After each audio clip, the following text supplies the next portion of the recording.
আজকে একার জন্য ঘরটা পুরো ফাঁকা হয়ে গেল। আমি যদি মরে যেতাম তোমরা কিন্তু এত দুঃখ পেতে না। যে বাবা বুড়ো হয়ে গেছে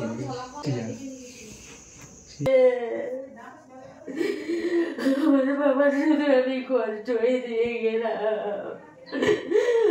আমার বাবার আমি শুধু কষ্টই দিয়ে গেলাম।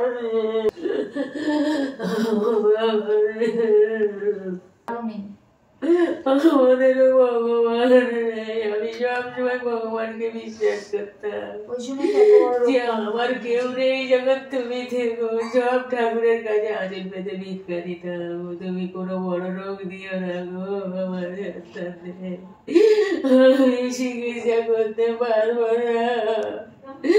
ওই জন্য ইচ্ছা করে আমার বাবার দিয়েছে রোগরা। আমার বাবা বলছে না কোনোদিন চাইলে যে আমার গোপাল করে ঘুরে বেড়া। আমার বাবা ঘুরে ঘুরে বেড়াতো। কি কষ্ট দিল রে, তুমি কি ঘুরে ঘুরে যাবো কষ্টর কথা।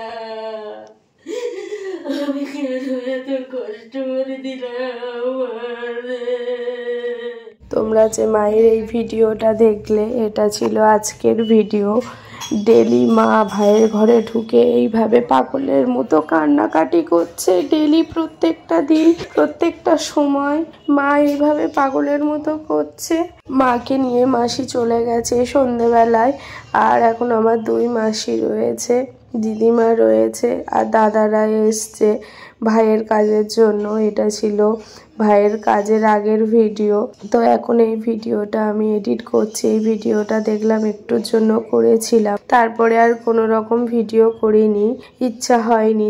এই যে আমার দুই দাদারা, বাবা, মাসিরা, মামা নেই, দুই দাদা, মাসি, বাবা আর দিদিমা সবাই রয়েছে, আমরা বোনেরা। তো ভাগ্য দেখো, ভাইয়ের জন্য আমরা কাজের ব্যবস্থা করছি। তো যাই হোক, ঠাকুরমশাই বললো ও ভাই না, ও তো তোমাদের সবার আগে চলে গেছে, যখন ও তোমাদের সবার বড়। আর কি বলবো, এই পরিস্থিতিতে অবস্থা কেমন থাকে তোমরা সবাই জানো। আর এইদিকে আমার বাবাকে দেখো, মন থেকে মানতে পারছি না। জানি ভাই টাটাতে আছে বা কোনো ট্রিটমেন্টে কোনো জায়গায় আছে। এই ঘরে আসলে মনে হয় ভাই ওই ঘরে আছে, ওই ঘরে থাকলে মনে হয় ভাই এই ঘরে আছে। ভাইকে যেভাবে টাইমে টাইমে খেতে দেওয়া হতো, সেইভাবে দিদি এখন খাবার নিয়ে এসছে। সন্ধ্যাবেলা চা বিস্কুট, আর তারপরে দেখো ভাই চানাচুর খেতে খুব ভালোবাসতো, শশা টশা দিয়ে খুব সুন্দর করে। মুড়ি মাখাটা ভাই পছন্দ করতো, বাড়িতে আমাদের বানানো হতো, ওটা খেতে খুব ভালোবাসতো। এইভাবে মুড়ি মাখিয়েছে। চানাচুর খেতে তো খুবই ভালোবাসতো, সব কিছুর মধ্যেই চানাচুর। তো এইদিকে বেশি করে দিদি চানাচুর দিয়েছে, তাই বলছে ভাই তুই খাসনি, তোর খেতে দিলাম, বেশি করে চানাচুর দিলাম। আর রাতে ওই ঘুগনি আর রুটি, ঘুগনিটা ওই বৌদিরা করেছে, আর রুটি ঘুগনি দিয়ে গেছে। তাই ওই ভাই বৌদিদের হাতে ঘুগনি রুটি খেতে খুব ভালোবাসতো।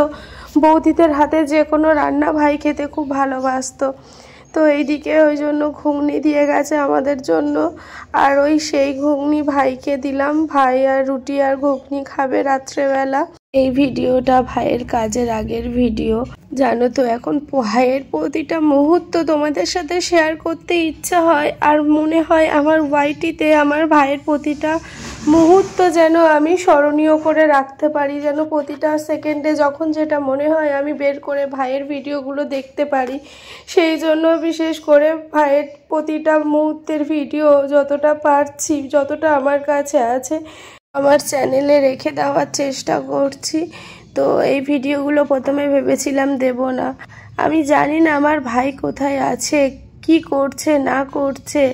বললাম ভাইকে কত করে, ভাই তুই একা আছিস, তোকে কে দেখবে, তুই কোথায় আছিস, কি খাচ্ছিস না খাচ্ছিস, তোর টাইমে টাইমে যে খাবার দেওয়া কে দেবে, অন্তত কোনো কাউকে নিয়ে যা, সাথে করে আমাকে নিয়ে যা, আমি তাহলে তোর সাথে থাকতাম, তোর এত কষ্ট হতো না। দিদিদের ছাড়া তোরও থাকতে কষ্ট হচ্ছে আমি জানি ভাই, কিন্তু কি করব, কিচ্ছু হাতে নেই।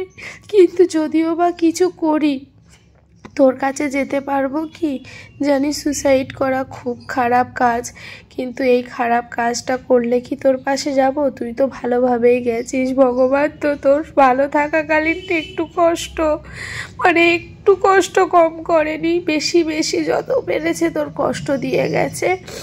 এখন যেন ভগবানের কাছে হাত জোর করে মানে তোর জন্য ভিক্ষা চাইছি, যেন তোকে এখন ভালো রাখে, সুস্থ থাকে। তোর যে কষ্টগুলো ঠাকুর দিয়ে গেছে সেই কষ্টটা যেন এখন না দেয়, এখন তোকে ভালো রাখে। আর এইদিকে দেখো ভাইয়ের ঘর পরিষ্কার করছিলাম, পরের দিন ভাইয়ের যত এখানে ইঞ্জেকশন থেকে শুরু করে গ্লাভস, ভাইয়ের নানান জিনিস সব কিছু রয়েছে, তো ওইগুলো সব গুছিয়ে রেখে দিয়েছি। ভাইয়ের কিচ্ছু ফেলিনি। দেখো ভাইয়ের হাগিস, দেখো ভাই যখন সরজগোপ্তায় ছিল ভাইয়ের এই হাগিসগুলো লেগেছিল, টাটাতে যাওয়ার পর আর কিচ্ছু লাগেনি। তারপরে এইগুলো সব সুন্দর করে গুছিয়ে ভাইয়ের স্মৃতি সব রেখে দিয়েছি, ভাইয়ের ওষুধ, ভাইয়ের জামা কাপড় কিচ্ছু ফেলিনি, শুধু কয়েকটা জামা দিতে হয় তাই ভাইয়ের সাথে দিয়েছিলাম। আর এইদিকে দেখো ক্যাপ, এইগুলো ক্যাপ ছিল, সব কিছু রয়েছে, দেখো গ্লাভস সব কিছু রয়েছে, শুধু আমার ভাই নেই।